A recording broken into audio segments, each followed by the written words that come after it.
All right, let's see what this baby can do.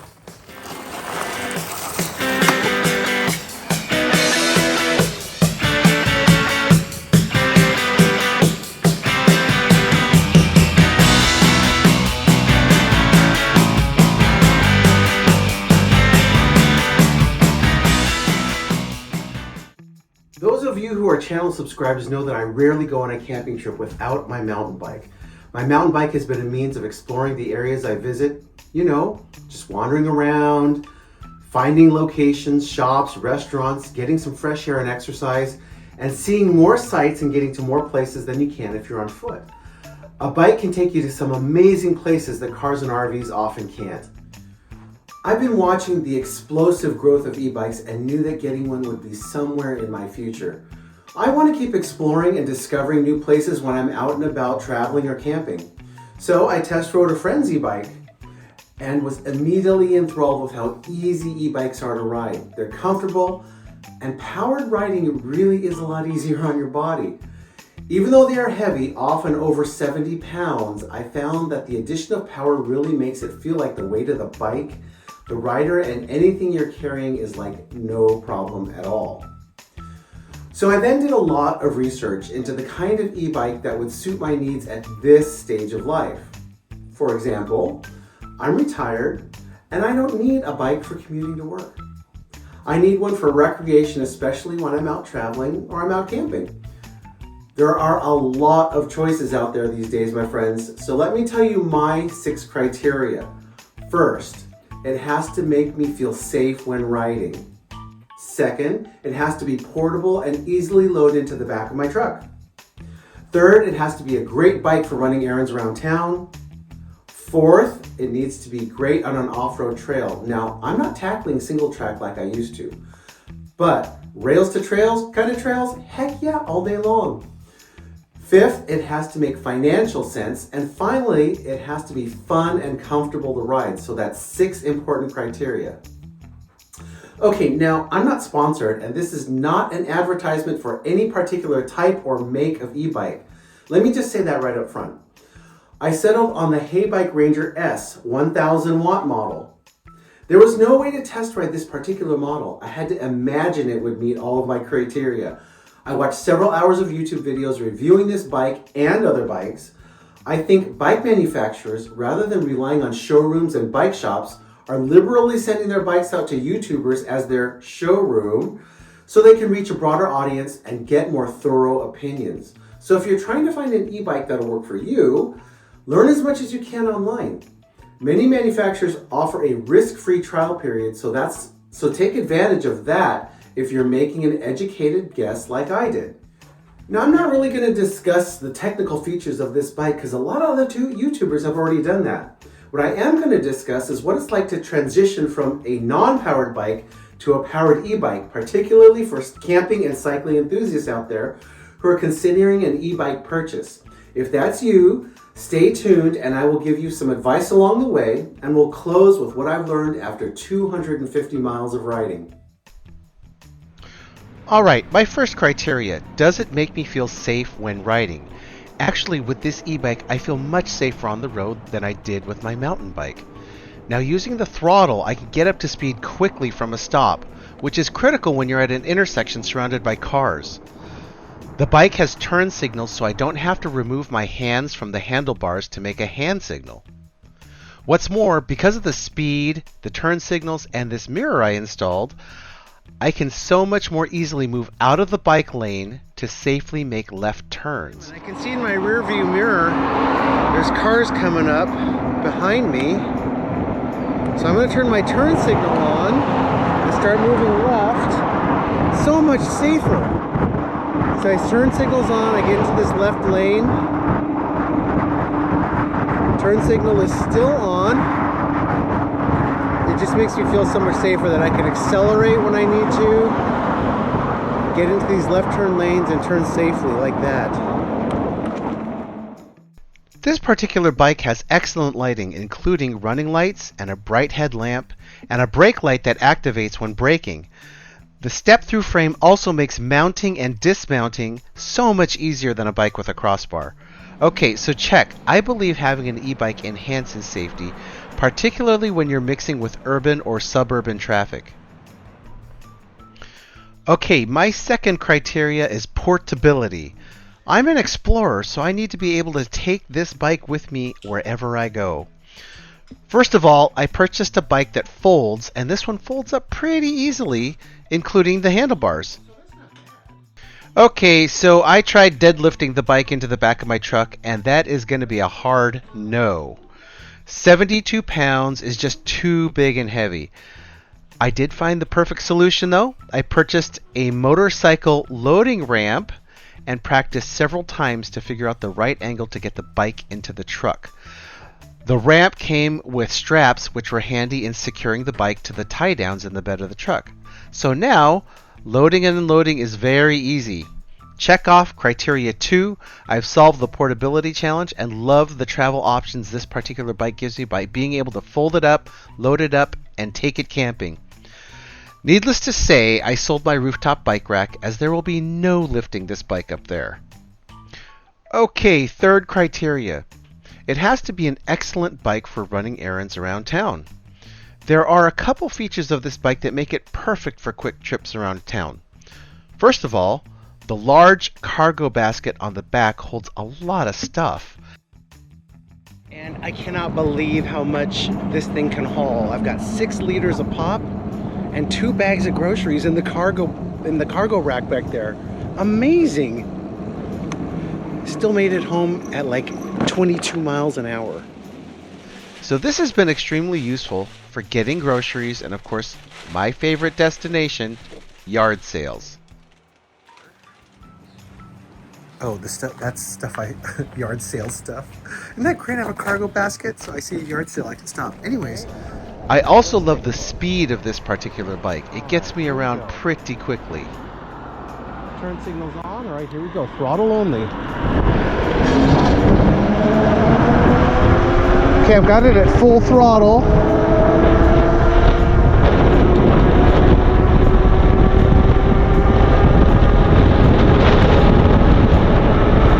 Full throttle.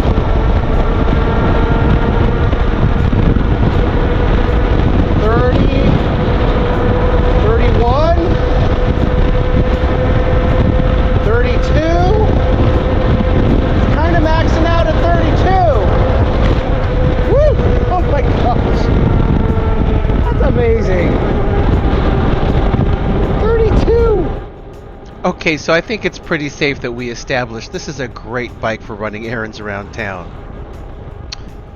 Okay, so not only does it need to be a great bike for running errands around a town, I want to be able to take this bike off-road whenever there's a rails to trails opportunity.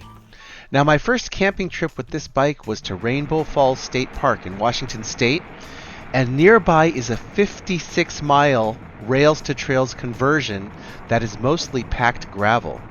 What a great opportunity to test out this bike's capabilities off-road.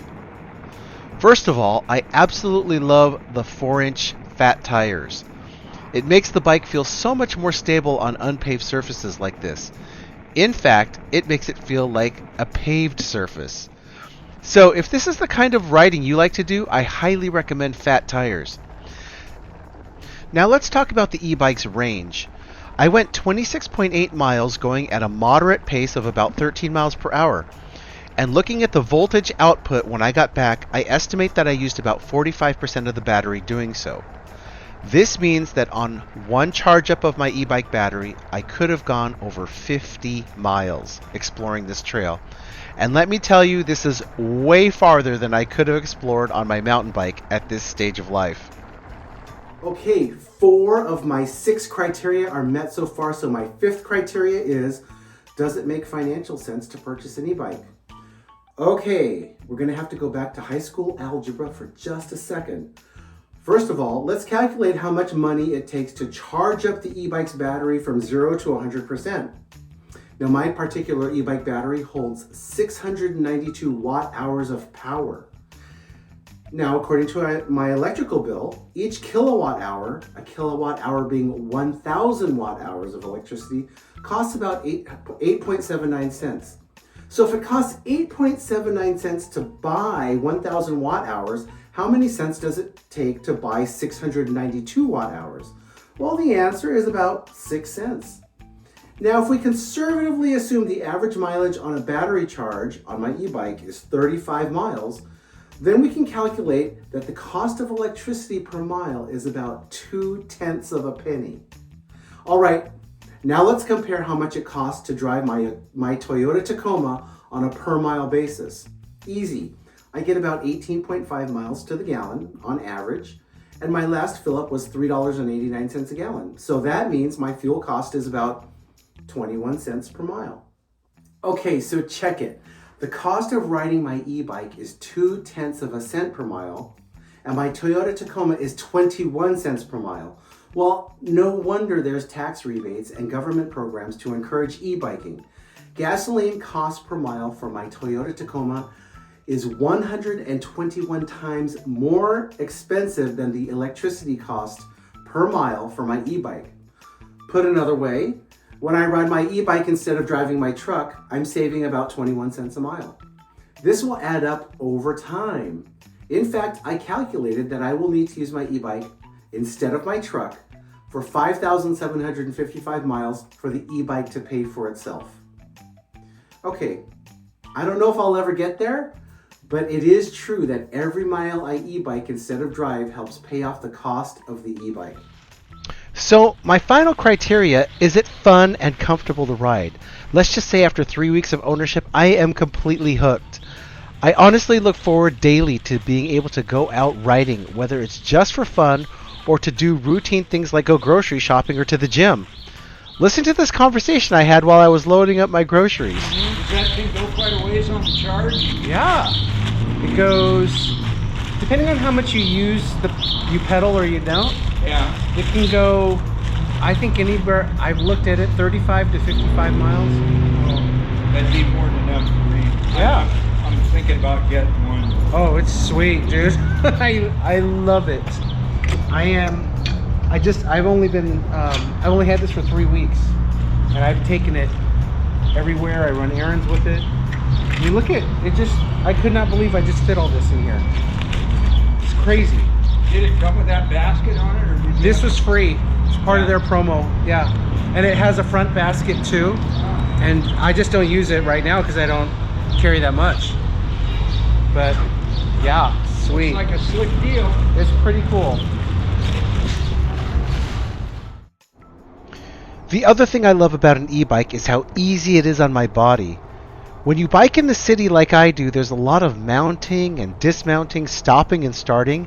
It wears down your knees, and when it's hilly, it becomes a real disincentive to bike.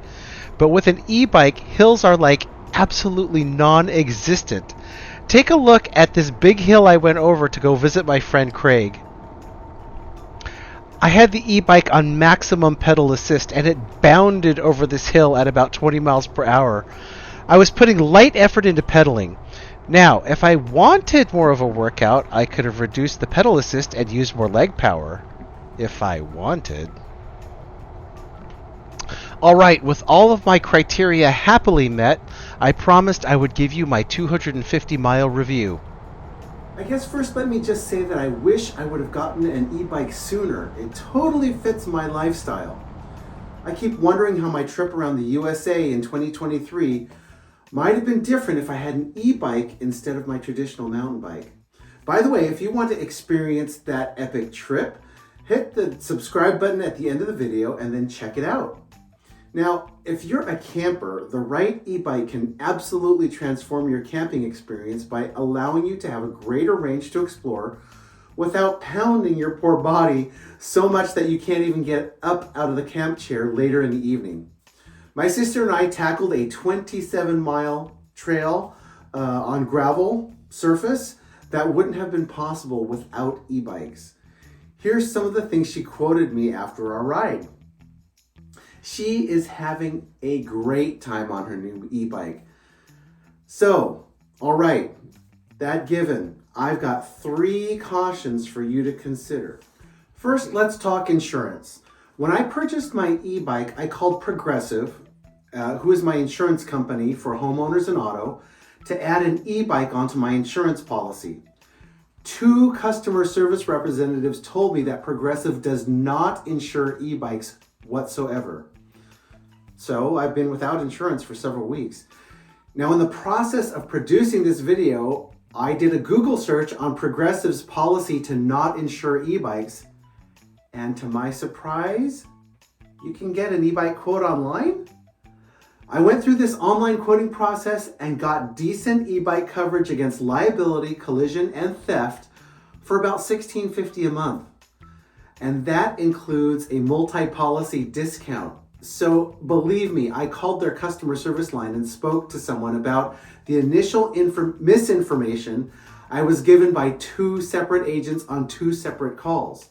So my advice here, be persistent with your insurer if insurance coverage is important to you. The second of my cautions to you would be to research your local and state laws governing e-bikes. As e-biking and powered scooters and powered skateboards and segways become more commonplace, I can see authorities getting more concerned about pedestrian safety on pathways and sidewalks. For example, in Washington state, there is some conversation about e-bikes with motors over 750 watts being considered a motorized vehicle like a moped. Popular parks and trails that you love to use regularly might already have power assist or wattage limitations. My family canceled a planned trip to Sun River, Oregon because you can only use Class 1 e-bikes on their 34 miles of paved pathways around their community. It's best that you know and understand these rules so that you don't break the law or risk the safety of others in places you most want to ride. Take some of these limitations into account before you purchase your e-bike, because e-bikes are not allowed everywhere. All right, finally, I know that e-bikes are not really good in wet weather like we have here in the Pacific Northwest between October and March. E-bike manufacturers routinely caution riding in wet conditions, as that could risk your e-bike's sensitive battery and motor components. So I was gonna sell my 15-year-old mountain bike now that I have a new e-bike, but I decided in the end to keep it. I will need it if there's a potential for rain, if I want to bike somewhere where my e-bike is not allowed, or if the e-bike is out of commission for some reason. In the end, I have a soft spot for my old mountain bike because after 15 years, I'm really attached to it. I have a zillion great memories riding it, and I honestly can't bear to let it go to another home where they might not take care of it.